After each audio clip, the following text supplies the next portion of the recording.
Hi, I'm Rachel with Patterns in Pixels Canada, and on this video we will be making the small jewel block for the Symphony quilt in 2 colorways.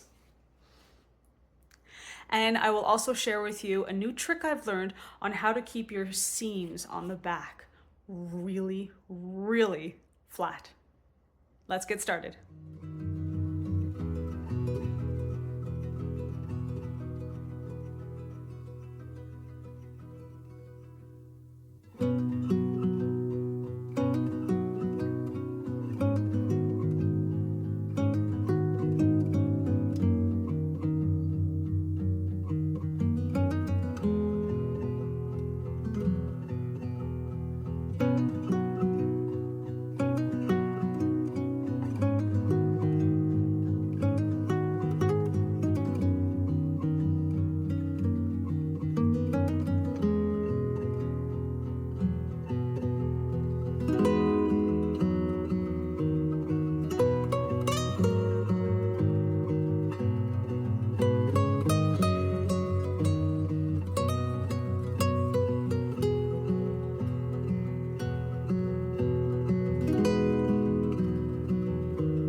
Let's see what month 4 brings.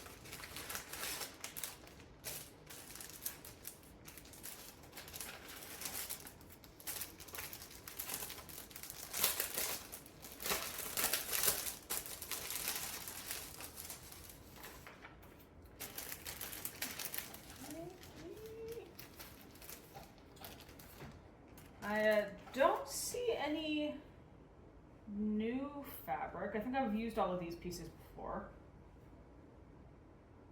I think so, yeah. That is a very teeny tiny piece of fabric. All right, we are making, okay. First of all, I am so happy. I only have to make 4 blocks. The last few I've had to make like 12. This block is called Small Jewel, which I have never heard of before.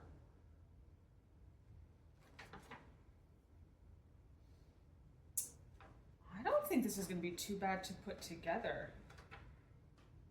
And I now see why I have such a tiny piece of green. I only need to cut out 4 squares from here,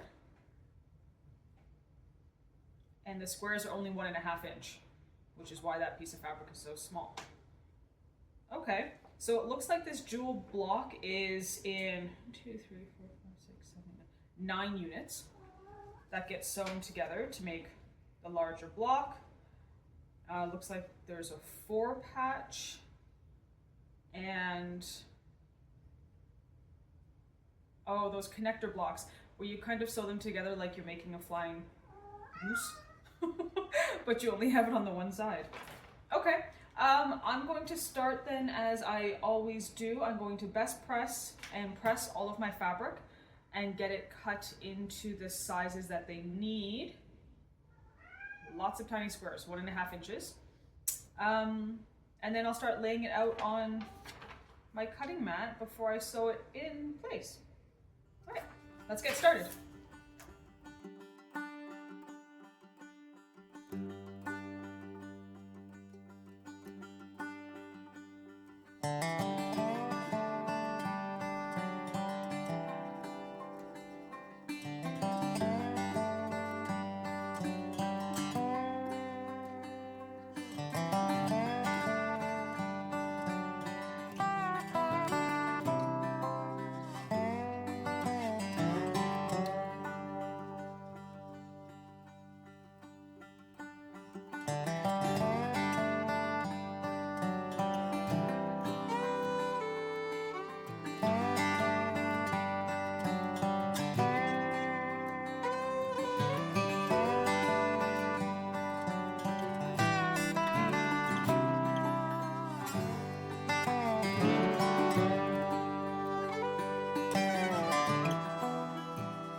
And all of my pieces are cut and ready to go.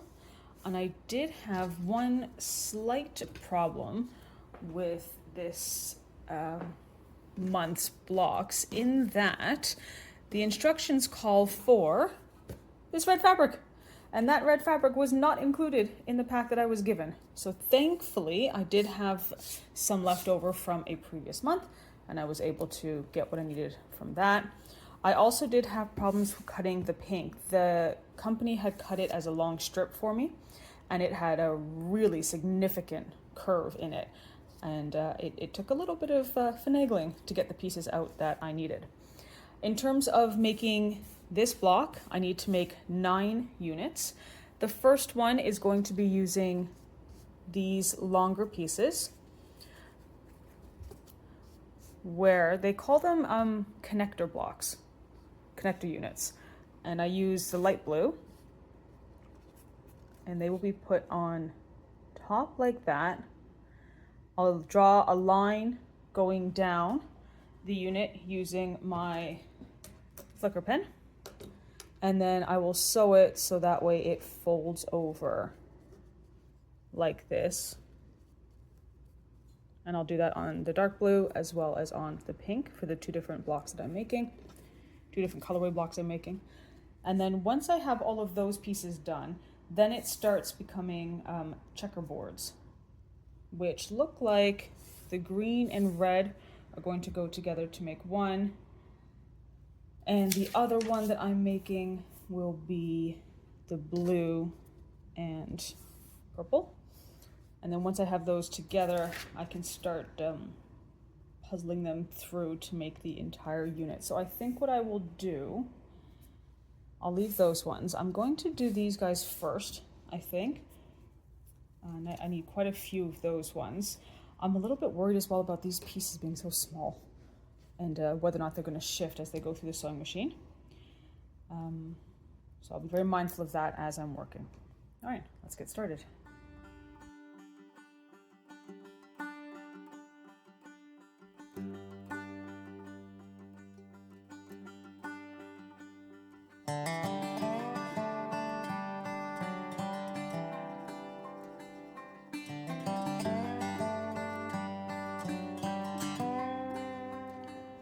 So I've got all of the connector units sewn together, and you do need to be mindful of the instructions. Half of them get sewn going one direction and half the other way, which I have done. I have also trimmed my seam allowance. The block would have, or the unit would have originally had the rest of the square showing off the side, but I've trimmed it and I have pressed it over. And the reason why you want to be mindful of which direction your pieces are in is because you have to take them and sew them, I guess it'd be that way around, to one another to make these rectangular shapes. And then each block is going to have 4 of these, one facing up, one facing down, and then I'll have one facing on either side. So I'm going to go ahead now and stitch these all together. When I did these 2, I was able to do them just by holding them. I didn't use any pins or clips. I was very careful about having everything line up, and you can feel the seams sitting on top of one another here. I sewed with this side going through the machine first so that I could pinch this and keep it together as I went. And I'm okay with what I have. It's not as perfect as I would like. I would have preferred it to be exactly bang on, but I am finding with these pieces being so small, it's very tricky getting everything to hold under the machine like I'd like. And then here's all the little bits that I cut off, which I'm sure I'll be able to think of something to do with them in a scrappy quilt, perhaps. All right, next job is to get all these pieces sewn into the blocks.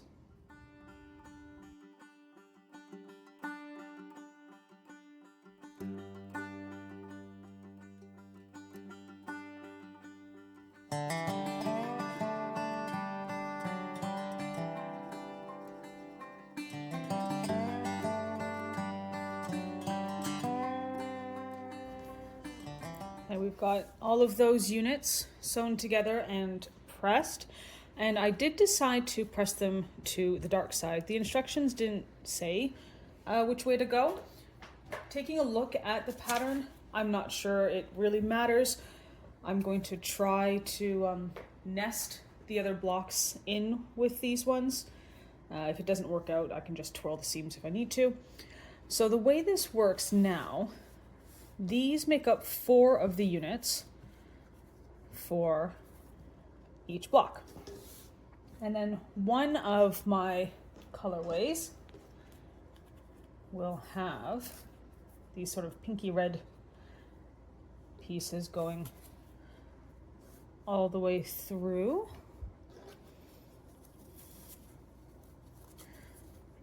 In both directions. Just slide that over a little bit.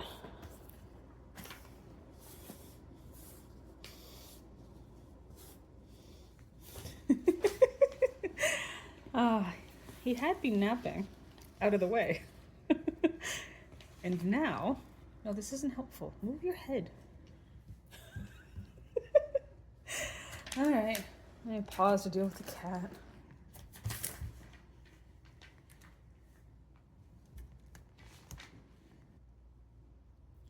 Okay, take 2 without the cat. So one of my colorways has the reddy pink fabric. They get the green in the middle. And then the rest of the space is taken up by this blue. Going around. So I just need to make these 4 patch blocks for this one. Now the other one that is being made, the other colorway, takes out these, and in place of them, the dark blue goes in, or the darker blue. I'm not sure how much of a contrast you'll get. It's a lot of blue on one block. And the green also leaves, and the sort of purpley color goes in. It's a very muted block, this one. So what I'm going to do now is get all of these 4 patches sewn together to get all of those units ready. And then once they're done, they'll be sewn together to make the block.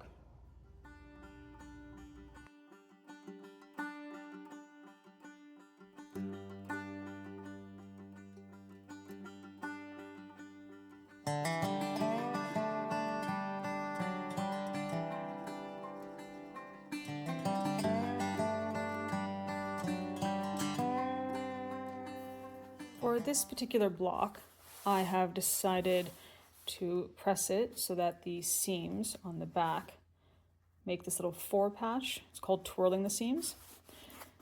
And it's quite simple to do with this block. So if I were to open this out so that you can see the back, I could have just pressed it to one side or the other and it would have been fine, but it does get a bit bulky in this middle bit. And the whole point of making your blocks is to make them as flat as possible so that when you quilt them, you don't have any bumps. So to achieve this, I'm just going to pull apart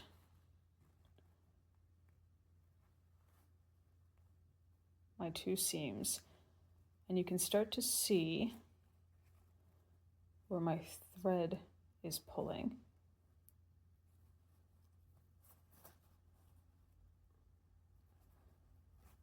There you go. And that's all there is to it.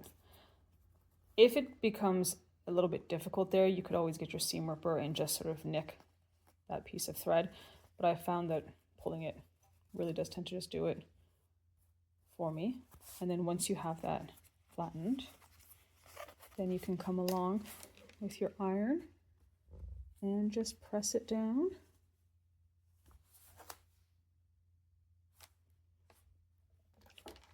And you have a very flat seam.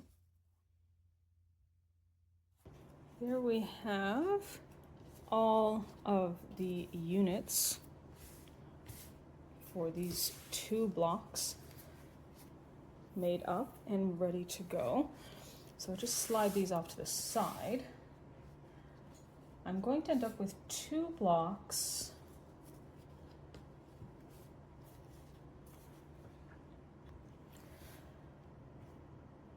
Two blocks with this first colorway.